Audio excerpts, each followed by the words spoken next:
All right, let's do this. How are you, what the fuckers? What the fuck buddies? What the fuck nicks? What the fucksters? What's happening? What is happening? You know, there's part of me that wants to say, you know, what the fuck dum-dums, but you guys aren't dum-dums. It ain't you. It isn't you. But god damn it, they're out there, right? Hey, so I wanted to tell you something about one of our past guests. Sandra Bernhard, you all know her, has been doing live shows at Joe's Pub in New York City for the past 6 years. But obviously, that's all on hold now during the pandemic. But now, actually, everyone has a chance to experience them, even if you're not in New York. Sirius XM is putting Sandra's Best of Joe's Pub shows on their Comedy Greats channel. That's Channel 94, starting tomorrow, Friday, June 26th at 6 p.m. There's also a brand new Sandra Bernhard in conversation with Ron Bennington, who's great. So you can check those out. They'll be airing throughout the summer. This is original live material that has never been broadcast anywhere until now. Okay? Nora McInerny, okay, is my guest on the show. Now, Nora McInerny has written a couple of books, okay? She's written It's Okay to Laugh, Crying is Cool Too. She's written a few other ones. She also hosts the podcast Terrible, Thanks for Asking.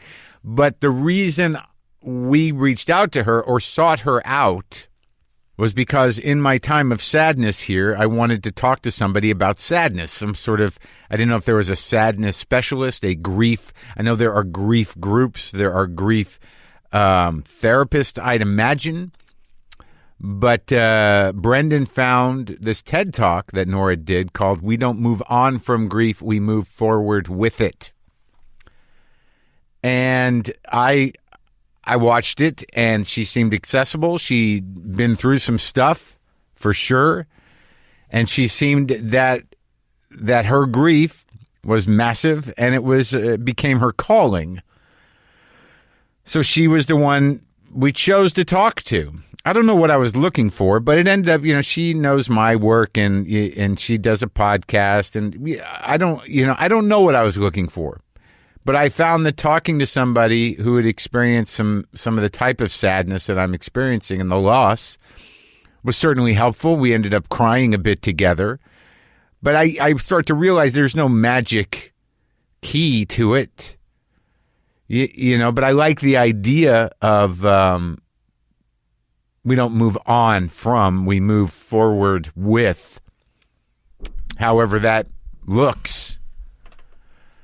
I mean, I believe I'm doing a bit better, but I think part of the reason I'm doing better is because there's a certain amount of avoidance going on. But before I talk about that, let's talk about the fucking cat. All right? Like, I was going to bring it. You guys heard me the other day. I was going to bring that guy in, man. It was done. It was done. I was going to bring him in the next day. He was kind of half hiding, not much energy. You know, my fear is that renal failure had started.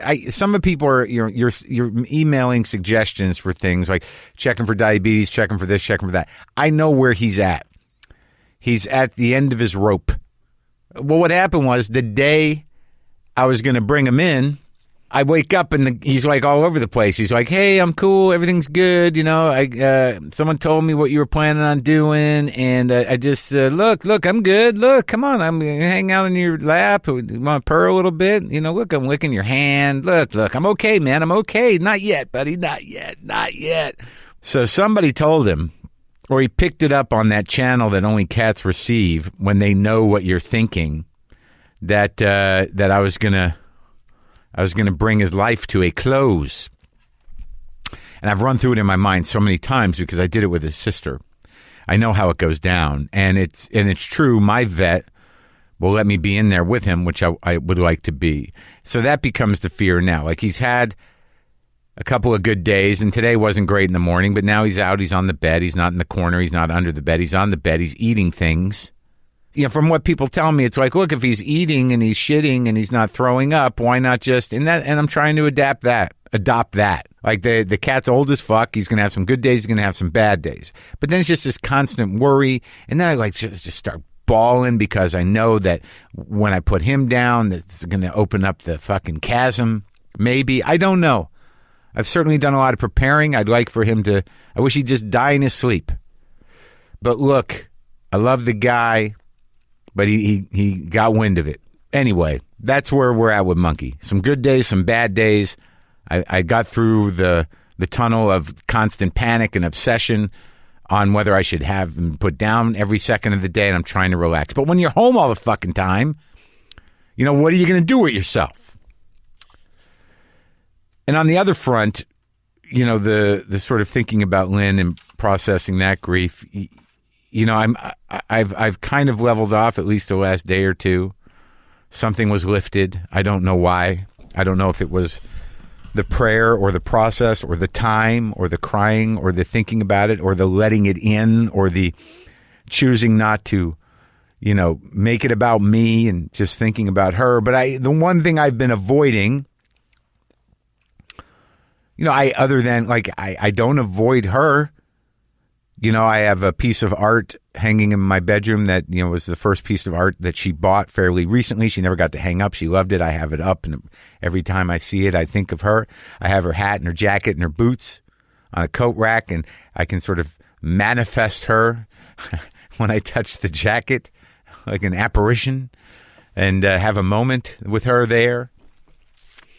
But I've been avoiding some of the notebooks that are around because there is part of me that's sort of like, should I do that? I mean, is it my business? But I decided to look at a little notebook, and it turns out she's a lot like me, or she was a lot like me, in that she would start a notebook and then start another notebook. There's a lot of notebooks with, about 10 or 12 pages written on. I know that trick. I know that thing. I don't know why it happens, but I happened to randomly pick a notebook where she had sort of diaried her last birthday weekend with me. And, it got me. So that stuff, see, it's still right here. I mean, it's still right here, man. But it was good. I think it's good. I'm thinking about telling you guys this weird ass thing that's a truth that, some of you know that Lynn and I were working on a movie for years. And I haven't really talked about this publicly. I do not think I have, because it's kind of too much in a way. But, for years we worked on this movie on and off, and it was actually a lot of times an excuse for us to spend time together when we were with other people, some kind of time. If we were working together on my special or writing, we were friends, and, but obviously we knew in our hearts there was something else going on a bit. But we liked to spend time together, so we would work together, and we just strung this movie along forever. And when we were in lockdown, she was like, "Let's get back into it." I'm like, "I don't know why we're together. We don't. There's no. Why do we have to? We don't have to write now because we did it. We ended up together. Why do we have to work on that?" But she wanted to make the movie, and I was like, "All right, I hate writing." So she had gone through the whole script, and there was a lot of it, and a lot of it was pretty good, and we were just going to start picking away at it, but we needed to, rework the end, the end piece, and the end revolves, this is where it's just like too fucking much. The end revolves around one of the main characters dying of cancer, and how to handle that death, because it's sort of a pivotal part of the story, which is kind of a love story in a weird way. Kind of. I don't want to give it away because I guess, I haven't let it go yet. But that's the truth. The thing we didn't get to, that we were going to get to, was trying to figure out what happens upon the character's death of cancer. How fucking heavy is that? God damn it, man. It's weird. You know what gave the other day, to be honest with you, what was lifted or something? It's just that I was just sitting there by myself in my house. I'd cook myself dinner. I've done a lot of cooking. And, I'm like, well, fuck, man. I need something, man. I need something. I'm like, I'll go get some ice cream. And I'm like, fuck it. Just do it. And I've been eating ice cream, really. I walked down the street, bought me a couple pints, came home, laid into that. And then it's just like, I realized, I know this fucking life. quarantine or no quarantine, I've been a self-employed comic for a long time and sitting around, writing things down, thinking about stuff, deciding when and if to masturbate on any given day. Should or shouldn't you have ice cream? That kind of shit. I've lived that life. I don't want to live that life. It's not the life I choose for myself. But it's not sad because I've lived like that before. I would say most of my life on some level is that, how to deal with that kind of time. But now it's sad. It is sad because I was getting used to not being alone. So Nora McInerny has a podcast called Terrible, Thanks for Asking, that you can get wherever you get your podcasts. You can also go to noraborealis.com to check out her books, writing, and speeches. And again, this is a conversation about grief and about her life coming up in just a minute here.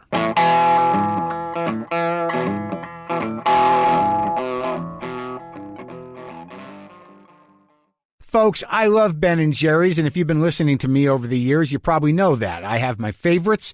I have my rituals for eating them. I even toured the Ben & Jerry's factory. And now there's an entirely new line of Ben & Jerry's for all of us to experience. Ben & Jerry's has 3 new non-dairy frozen desserts that are a brand new twist on vegan euphoria. The Ben & Jerry's flavor gurus have taken a big leap this time, people. They made the new non-dairy frozen desserts with sunflower butter. Sunflower butter.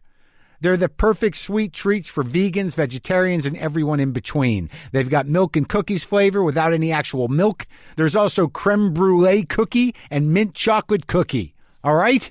All plant-based, all delicious. We all know that going plant-based is smart for a whole lot of reasons, but I get it. It's hard to pull the trigger. That's what makes these Ben & Jerry's flavors so great. You can make that plant-based leap while you're treating yourself to some top-notch sweets. My favorite Ben & Jerry's flavor is peanut butter cup. So if they can do a great job with these new flavors, how about we get some non-dairy peanut butter cup in the mix? How about that? Huh? Let's do that. Let's do it. Check out the Ben & Jerry's sunflower butter lineup and the whole non-dairy family at benjerry.com. That's BenJerry.com.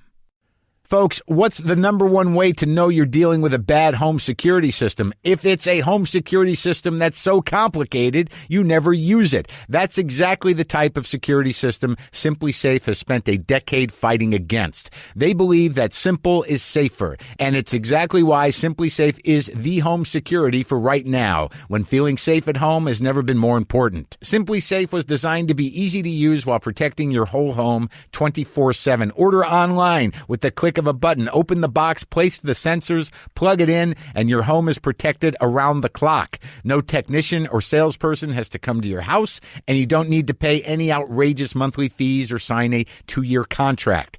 Their 24/7 professional monitoring and emergency dispatch starts at 50 cents a day. That's a deal considering that Simply Safe was named the best overall home security of 2020 by U.S. News and World Report. We know firsthand how easy it is to use Simply Safe, so you should experience it too. Head to simplysafe.com/WTF and get a free HD camera for WTF listeners. Huh? That's simplysafe.com/WTF to make sure they know that our show sent you.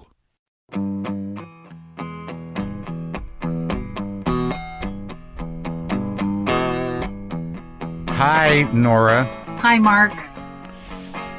Thank you for doing this. Thanks for having me. I mean, I told your producer, I don't think I've ever replied to an email faster, but I've wanted to reach out, but there's no way to reach out without being like a weirdo, to be like, oh, I'm a person who's also experienced this kind of loss, and I want to hug you because it's so lonely and isolating and also so bizarrely common and also so personal and unknowable to anybody else in the world.